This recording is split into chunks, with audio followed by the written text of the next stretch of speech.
Bonjour à tous, au plaisir de vous retrouver sur cette émission diagonale. Landry Reton, bonjour. Bonjour Joël Tchobé.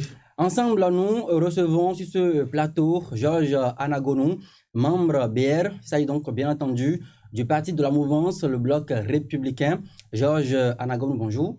Bonjour, chers journalistes, et merci de m'avoir reçu pour une première fois chez vous. C'est un plaisir. Merci donc d'avoir répondu à notre invitation. Alors que la Sénat a bouclé l'enregistrement des candidatures au scrutin présidentiel du 11 avril prochain, ce 4 février, ils sont une vingtaine, ces candidats qui se sont signalés dans les locaux de la commission électorale à la FCBE, Foscori.Bénin émergent, et aussi chez les démocrates partis de l'opposition. La désignation des duos de candidats a laissé cours à des frissons avec à la clé des sanctions infligées à certains membres jugés un peu hors donc, du cadre légal de fonctionnement de ces formations politiques. Monsieur Georges Anagonou, dites-nous quelle lecture vous faites de cette ambiance préélectorale. Merci, je salue d'abord les auditeurs de votre V-News. Je vais y arriver. C'est la première fois que vous me recevez, donc c'est tout à fait normal. Non, j'avais dit que nous étions devant 4 jours de vérité. 4 jours de vérité, parce que les débats ont été houleux. Avant ça, c'était normal, puisque nous voulons entrer dans un jeu, il fallait discuter les règles. Il fallait discuter des règles, et quand on a fini de discuter les règles, une autre phase commence, c'est la phase de dépôt des dossiers, que nous aurions la vérité des faits en ce moment-là. Et je pense que ça n'a pas raté. Ça n'a pas raté. Et ce dont je peux me réjouir, c'est l'engouement que les élections suscitent chaque fois dans notre pays, et qui fait que des citoyens pensent que, eh bien, ça c'est un fait. Et les élections, c'est quelque chose de capital. Les élections du président de la République, surtout, c'est quelque chose de capital dans notre vie et qu'il ne fallait pas rater lorsque, parfois, on a la chance d'être parmi les partants, qu'il ne faut pas rater sa chance et qu'il faut y aller. Donc, c'est comme ça que les gens ont déposé, j'ai suivi. Les festivités ont commencé d'ailleurs, hein. Surtout hier, si vous avez vu comment est-ce que les candidats ont été accueillis à la Sénat, les festivités dont parlait quelqu'un. Les élections festives, les festivités ont commencé. Mon souhait est que nous puissions continuer dans ces festivités jusqu'à la fin, jusqu'au moment où on aura les résultats des présidentielles, que chacun puisse accepter selon l'effort qu'il a fait pour savoir que, eh bien, dans un pays, on est nombreux à être candidats, mais il n'y a finalement qu'un seul qui a la capacité de gérer. Il n'y a qu'un seul que le peuple va choisir. C'est celui-là que nous allons entendre. Et les travaux et les démarches de maintenant jusqu'en ce moment-là, moi, j'ai dit, je ne discuterai plus des règles fixées, des réformes par rapport aux élections présidentielles. Nous avons eu le temps de débat, nous avons eu le temps de discussion. Aujourd'hui, nous sommes dans le processus électoral. Et le processus électoral ne peut pas aller sans les règles fixées auparavant. Nous sommes sur le terrain de jeu, alors ce serait prochainement à chacun de jouer, de développer tes Même choses. si vous vous abstenez d'ouvrir encore ce chapitre relatif à ce débat, il n'en demeure pas moins que l'opposition s'arc-boute sur les critiques d'hier et que le parrainage devient encore l'élément clivant, polarisant qui divise aujourd'hui les acteurs politiques. Si le parrainage demeure encore sujet de critique jusqu'à l'heure et continue et veut aller au-delà, c'est ce que vous voulez dire, c'est qu'en fin de compte que malgré les débats, malgré les explications qui ont été données, malgré les souplesses qu'on a essayé d'introduire dans le débat, que chacun avait son idée dès le départ. Chacun avait son idée dès le départ. Vous savez, j'ai entendu un président dire hier, les parrainages, même si on nous les donnait, nous n'allons pas les prendre. Et comment voulez-vous que les règles sont ensemble? C'est un ensemble de règles qui organisent les élections. Et lorsqu'on fixe un quota, lorsque vous faites le quota -1, c'est que vous n'avez pas le quota. Lorsqu'on fixe une règle et lorsqu'on fixe un certain nombre de critères pour pouvoir faire cela, si vous respectez 1 ou 2 critères qui ne sont pas respectés, c'est que vous n'avez pas accompli, vous n'avez pas la qualité pour. Je me demande comment est-ce qu'on peut avoir la qualité pour être candidat aux élections dans les conditions actuelles. La loi, c'est les juristes même qui le disent, elle peut être mauvaise, mais elle demeure la loi et elle doit être respectée tant qu'elle n'a pas changé. Si nous n'avons pas changé les règles du jeu, si nous n'avons pas changé le code électoral, la charte des partis n'est pas changée, la constitution relue de 2019 n'a pas changé, eh bien, nous devons aller de l'avant. Nous devons aller de l'avant et, à mon avis, la contestation, on devait laisser passer ça. Je disais quelque part que si jusqu'à la veille du dépôt ou jusqu'à quelques heures de la clôture du dépôt, on était encore à discuter qui sera candidat, qui est-ce qu'on va retenir dans notre groupe. Vous comprenez que le retard, il est trop grand et que ça ne pourrait pas être rattrapé. Est-ce que c'est ça qu'on veut cacher dans nous continuons de contester? Je voudrais comprendre, moi-même qui suis ici, je voudrais qu'on vienne m'expliquer comment est-ce qu'on a accepté de créer son parti politique selon la nouvelle charte. D'accord? Comment est-ce qu'on a accepté de rassembler les dossiers selon le nouveau code électoral et de dire finalement, mais il y a celui-là, je ne veux pas le faire. Et on est allé jusqu'à dire, même si on nous l'offre, nous ne prendrions pas. On avait une idée dès le départ. Et on a justifié, on a dit, nous voudrions montrer au peuple que nous avons fait tout ce que nous pouvons. Ah bon? Vous avez fait tout ce que vous êtes allé chercher le quitus fiscal, mais il y a le parrainage qu'on vous offre. Sur un plateau et vous dites non, nous on ne prend pas, nous on refuse et comme ça on va comprendre que quelqu'un nous a exclus des élections. Non, je pense qu'il y a quelque chose qui ne va pas. Moi j'avais compris quand les gens ont commencé par se bousculer, j'ai dit donc le génie béninois veut apparaître à nouveau. Le génie béninois qui fait que dans des conditions difficiles, dans des situations difficiles où les gens pensaient qu'on allait s'entretuer, eh bien, nous sommes arrivés à nos temps. Et ce génie-là est né depuis la conférence nationale. Les gens doivent ramener encore l'esprit de la conférence nationale pour savoir qu'à tout moment, il faut faire des sacrifices. N'oubliez pas, pendant la conférence nationale, les caciques du PRPB ne voulaient pas. Ils faisaient du bruit. Certains ont dit même les âmes ont sorti.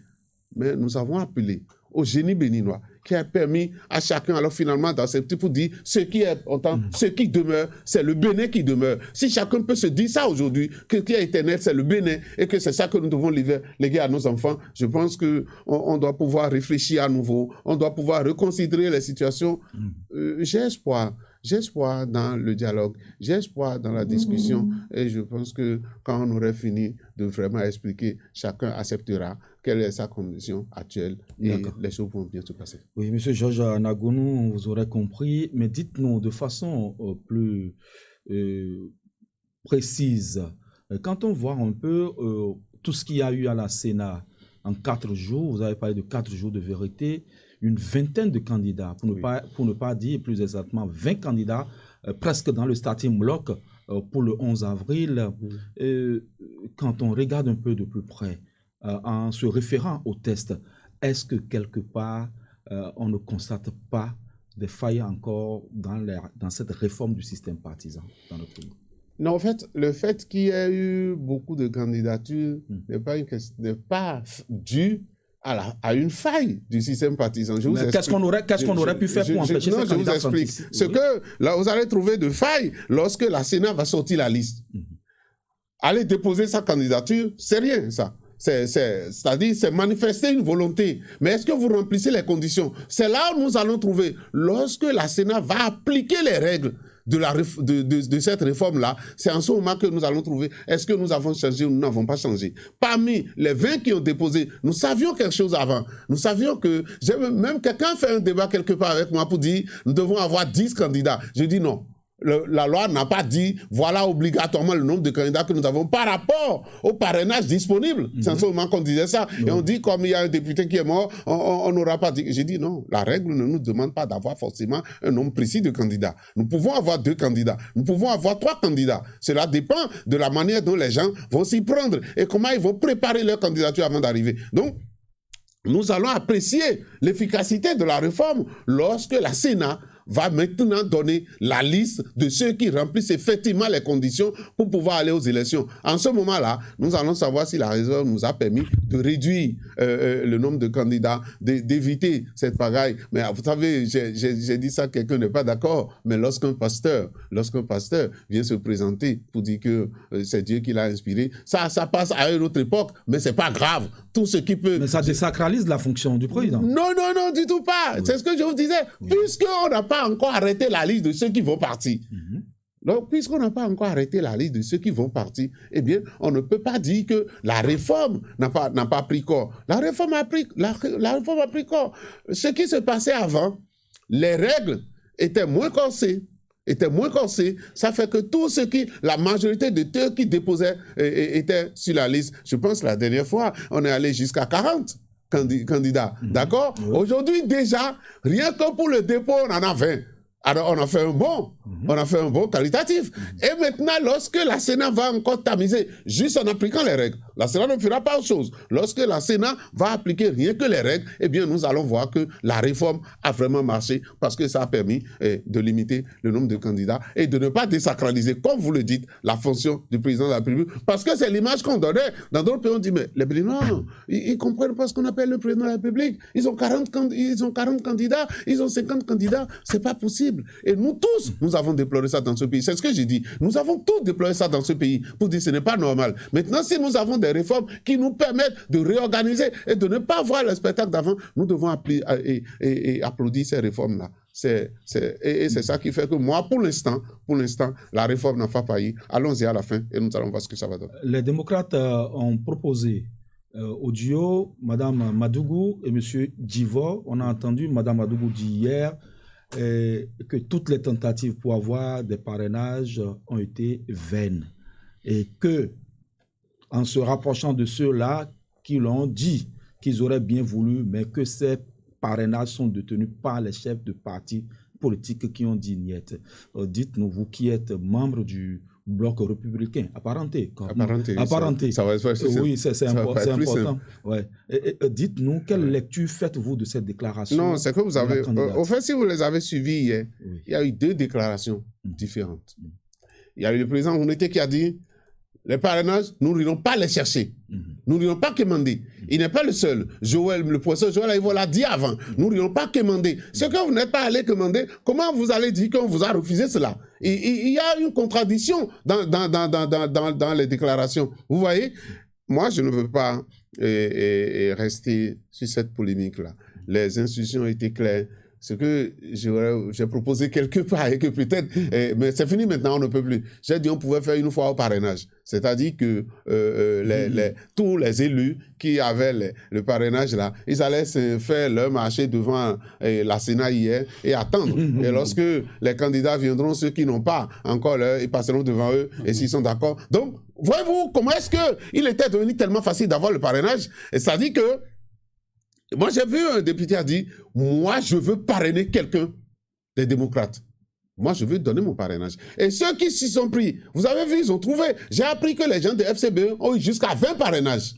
20 parrains pour les élections présidentielles. C'est-à-dire qu'ils avaient 6, mais ils ont pu avoir 14 en plus. 14 en plus. Voilà. Alors, c'est où le problème? Cela veut dire que si on s'y est mis, on va trouver. Moi, j'ai entendu quelqu'un des démocrates, précisément Agossa Irénée, dire dans la presse que lui, il ne voudrait pas qu'on dépose un dossier incomplet. Mais lui-même, il a déposé un dossier maintenant. Ça veut dire que son dossier est complet. Lui, les démocrates, comment il a fait pour avoir les 16 parrains, les 16 parrainages? Écoutez, je le redis encore. Mettons en avant le Bénin. Mettons en avant le Bénin. Et moi, je dis quelque chose.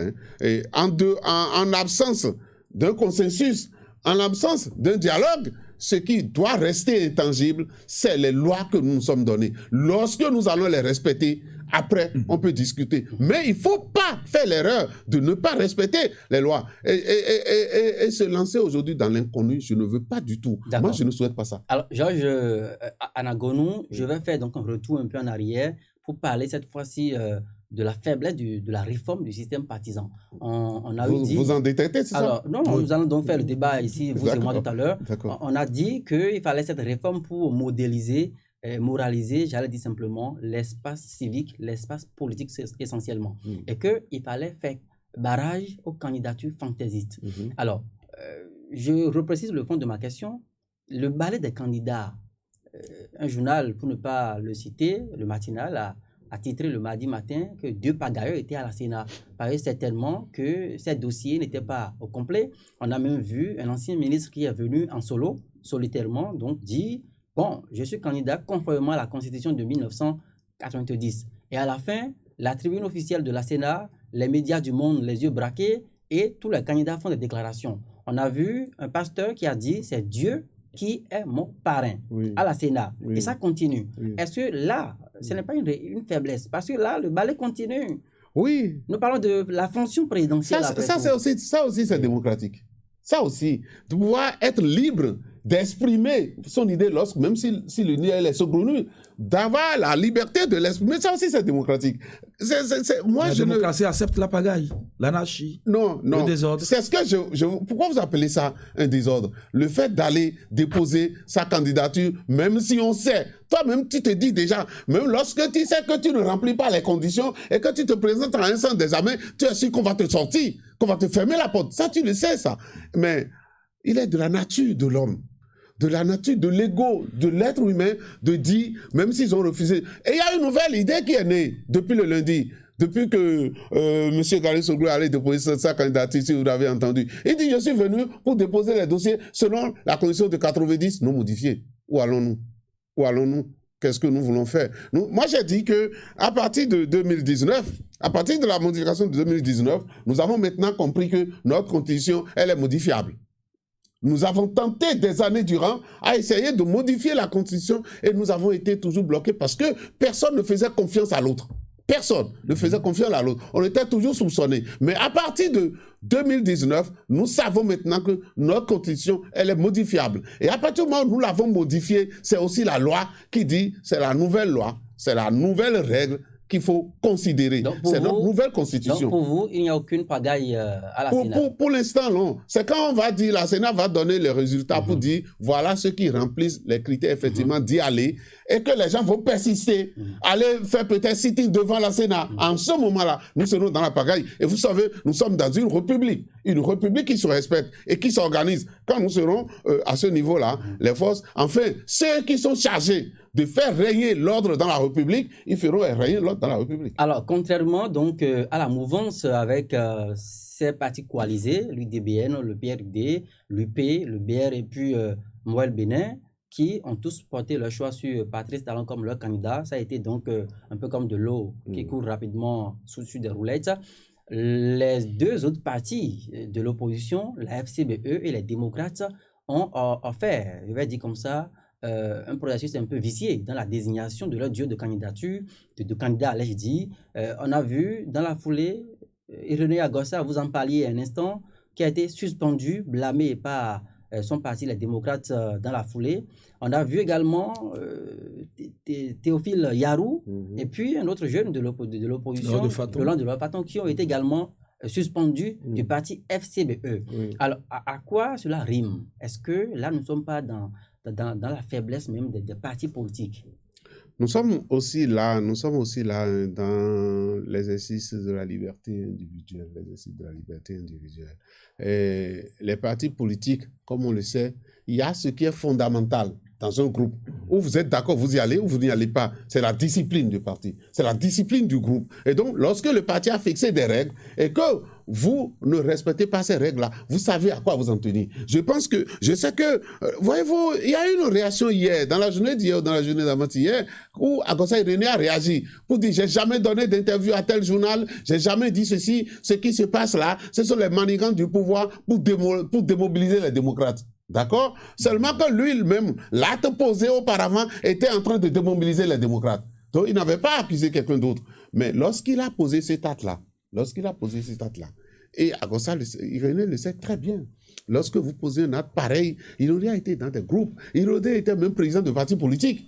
Et comment il gère son parti politique à lui? Est-ce que chacun se levait et fait ce qu'il veut dans ce parti politique-là? Je pense que ce n'est pas la règle. La discipline, si elle n'est pas respectée, elle cafouille tout. Donc, pour avoir fait ça, n'avoir pas reçu l'onction du groupe auquel il appartient, c'est-à-dire les démocrates, et peut-être être allé négocier tout seul le parrainage, il a enfreint aux règles, enfreint à la discipline du groupe, et il mérite qu'on le sanctionne. Lui-même, il le sait. D'ailleurs, il s'est préparé pour ça, si on ne le sanctionne pas. Mais il dit qu'il est venu sauver le parti. Non. Peut-être qu'il a un réseau d'amis dans le camp des parrains. Voilà, moi, je vais même vous dire, il n'aimerait pas qu'on dépose un dossier incomplet. Mais lui, il a des compétences au sein d'un parti politique. Pourquoi il n'offre pas sa compétence pour que le dossier soit complet? Peut-être qu'il est le seul à être investi candidat et le seul peut-être à avoir accès au parrainage. Mais il n'est pas investi. Il n'est pas, les démocrates ne l'ont pas investi. J'ai appris qu'il était allé dans un village quelque part, et ces villageois-là, non, il faut faire attention. C'est aussi ce que la réforme des partis politiques veut faire arrêter dans notre pays. Parce qu'on sait quelque chose, hein. Depuis l'avènement de la rupture, on sait que le Béninois peut être droit, qui peut respecter les règles, qui peut être serein. En tout cas, nous, dans l'administration, on le sait désormais. Dans l'administration, on ne fait plus comme on veut, on ne pose plus l'acte comme on veut, parce que vous savez que si vous posez cela, vous serez sanctionné. C'est ça, la restauration de l'autorité de l'État. D'accord? Ce qui est dit au niveau des partis politiques, pas aujourd'hui. Vous savez, il y avait un parti politique traditionnel dans ce pays-là, que tout le monde connaît, qui a lutté depuis Kérékou et tout. Ce qu'on appelle la discipline de parti, c'est aussi au sein de ce parti-là qu'on connaît. Quand vous posez des actes, moi j'étais à l'université avec un président qui était un responsable d'étudiants qui était membre, il recevait des blâmes de ce parti-là, parce que le parti estimait qu'à la tête du mouvement des étudiants, il ne faisait pas exactement comme les gens du parti auraient voulu. Que les partis sanctionnent, c'est de tradition. Ça va avec la vie des partis politiques. Si les règles que nous nous sommes données, si je viens ici et que je dis des trucs, bon, si je venais au nom du BR et que je viens dire des trucs qui sont contraires et à la ligne du BR, eh bien, on va me sanctionner. Et c'est pour ça que vous faites bien de dire que je suis apparenté BR. Donc, en réalité, ceux qui sont sanctionnés au sein de leur parti, d'ailleurs, les Yarous ne sont pas les premiers. Faton Dollar ne sont pas les premiers. On en a vu Aubert. Voilà, on veut restaurer l'autorité. Ça aussi, parce que le respect des règles qu'on s'est données est aussi signe de la démocratie. Si vous ne respectez pas la vitalité de cette démocratie. La vitalité de cette démocratie-là. Voilà. Donc, c'est très bien, c'est bien fait d'avoir sanctionné Agossa et tous ces autres-là. Ça montre que nous évoluons. Irénée Agossa, membre des démocrates hier, Suspendu. Donc il n'est plus membre. Mais candidat. Oui. Rekiat Madougou Djivo, membre des démocrates. Oui. Candidat aussi. Oui. Le verre est-il dans le fruit? Oui, il y a certains verres, quel que soit ce qu'on fait, il reste toujours dans le fruit. Il y a certains verres qui sont résistants. Ce verre-là, c'est Irénée Agossa, au sein des démocrates. Il est résistant, il est... Et je me suis dit, mais pourquoi il faut que ça tombe toujours sur lui? Ce n'est pas bien parce que de toute façon, dans l'histoire du pays, vous laissez un nom. Dans l'histoire du pays, vous laissez un nom. Et demain, on parlera de vous, à cause de votre... Donc, vous devez vous comporter de manière aujourd'hui que demain, lorsqu'on va parler de vous dans l'histoire du pays, on puisse bien parler de vous. C'est vrai. Agossa a déposé sa candidature. Il a certainement les dossiers au complet, mais il ne dépose pas au nom des démocrates. Il ne dépose pas au nom des démocrates. Ceux qui ont déposé leur dossier aujourd'hui au nom des démocrates, c'est bien Mme Madougou et Rekiat et Patrick Djivo. Parce que, vous avez vu comment ça s'est passé? Ils ont discuté pendant près de 4 jours pour finalement arriver à désigner ces deux-là. Cela veut dire que l'élection est bien disputée au sein même des démocrates. C'est tout à fait normal, puisqu'ils ont organisé en quelque sorte un mini et primaire. À leur niveau, discuter jusqu'à ce que j'attendais effectivement que la fumée soit blanche, celle qui va sortir, mais elle est brune parce que elle est venue sans finalement jouer jusqu'au bout. Et moi je le dis, vous savez, l'arrivée des démocrates, lorsqu'ils attendaient leur récépissé, tout le pays était tenu en haleine, il faut reconnaître. Je disais à vos confrères quelque part, il n'y avait pas de jour. On a pris près de 3 mois et il n'y avait pas de jour où on ne parlait pas des démocrates. Oui. C'est pas parce qu'ils attendaient leur récépissé. Oui. Ça veut dire que c'est un événement attendu.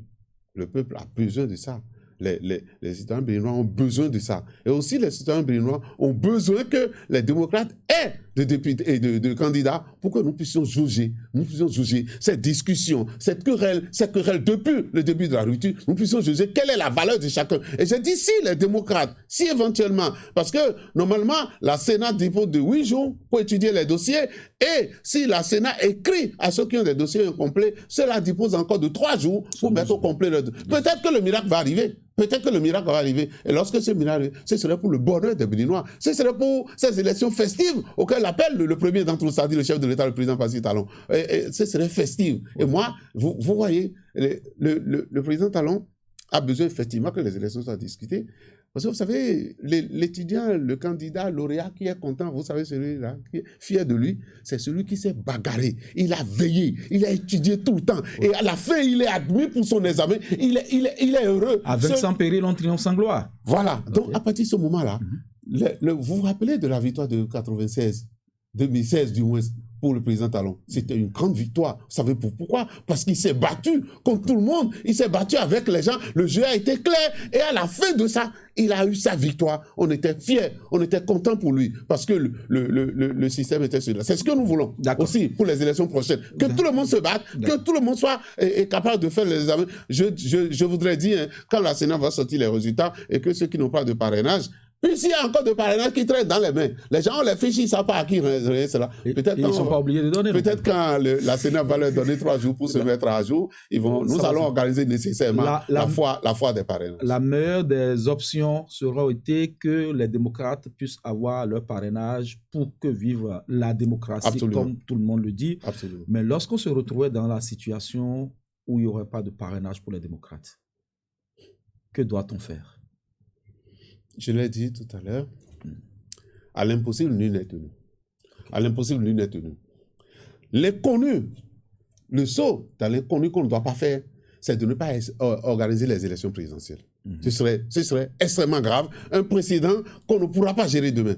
Donc, il est nécessaire que nous puissions organiser les élections présidentielles, quitte à ce que, si vous voulez, nous sommes tous des Béninois, on peut encore discuter après. Mais ce que la loi dit qui est devant nous, les limites qui sont fixées, il ne faut pas les dépasser. La limite, c'est qu'il ne faut pas ne pas organiser les élections. Donc nous serons obligés d'organiser les élections. Et moi, je voudrais toujours continuer de croire que la volonté, la manifestation de cette volonté d'aimer son pays que les démocrates ont manifesté ces 4 derniers jours pour aller chercher celui qui peut les représenter, c'est-à-dire aller choisir le meilleur d'entre eux pour pouvoir les représenter. Cette volonté-là va continuer. Et lorsque la Sénat va peut-être retourner leur dossier pour aller compléter, ils auront le parrainage qu'il faut. On sera même capable de retirer ça à certains de leur donner. D'accord, très bien. Alors, il y a une montée des femmes dans l'arène politique. Oui. Madame Talata, vice-présidente colistière de Patrice Talon, oui. Rekiat Madougou, oui. Candidate titulaire du Parti Les Démocrates. Oui. Alors, quand vous voyez un peu les duos, quels peuvent être les impacts de ces duos-là sur le vote, sur le jeu politique à venir? Vous savez, lorsque on avait voté au Parlement une loi pour imposer un quota des femmes, j'ai dit, moi personnellement, je ne suis pas d'accord. Je ne voudrais pas...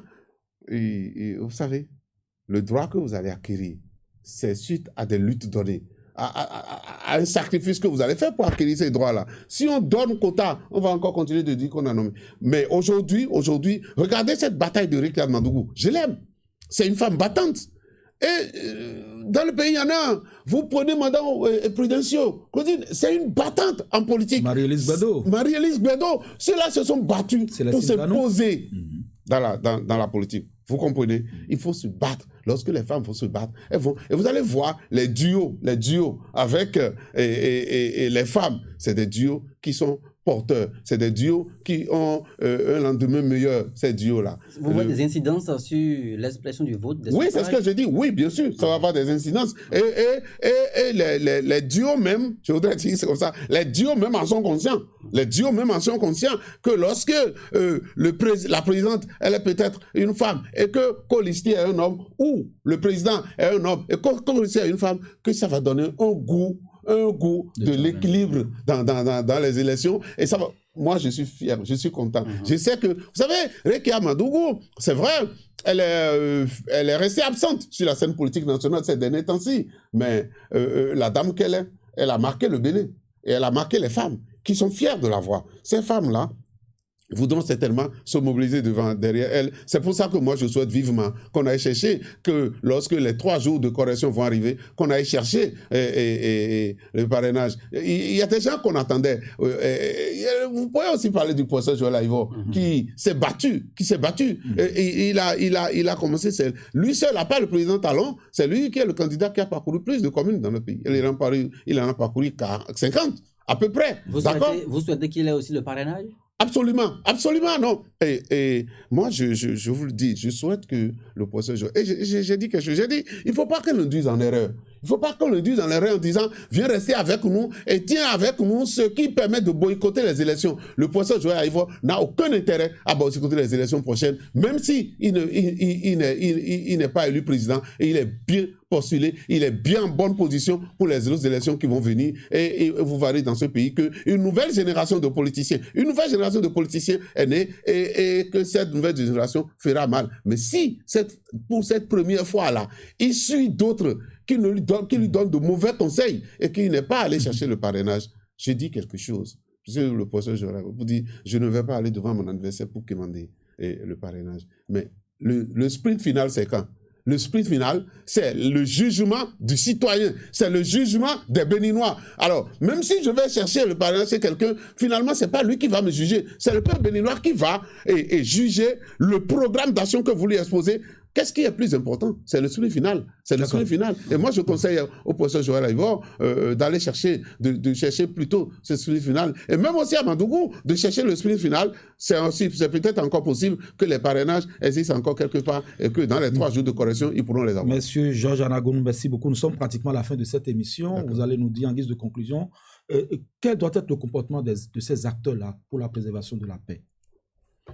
Merci, je conseille vivement, c'est pas que je conseille, je suis un Béninois autant que les autres, même ceux qui sont, ce que nous voulons, c'est la paix dans le pays. Ce que nous voulons, c'est que le Bénin puisse s'étonner encore une fois, que ceux qui nous regardent de l'extérieur disent ça va péter, il y aura quelque chose de grave. Si nous avons le Bénin et que nous savons que c'est le PSPI que nous avons, nous pouvons faire des sacrifices possibles. J'appelle à chaque parti de faire les sacrifices nécessaires pour que la paix puisse continuer de régner dans notre pays. Et que ce que nous avons vécu en mai 2020, on n'a plus le droit de vivre ça. Quelles que soient les conditions, quel que soit ce qui va provoquer, on n'a plus le droit de vivre ça. Parce qu'en point de compte, après, c'est les pauvres. Ce sont les pauvres qui payent le prix, et le prix le plus élevé. Je souhaite que nous puissions faire, comme le chef de l'État l'a dit, dans la festivité, les élections qui arrivent.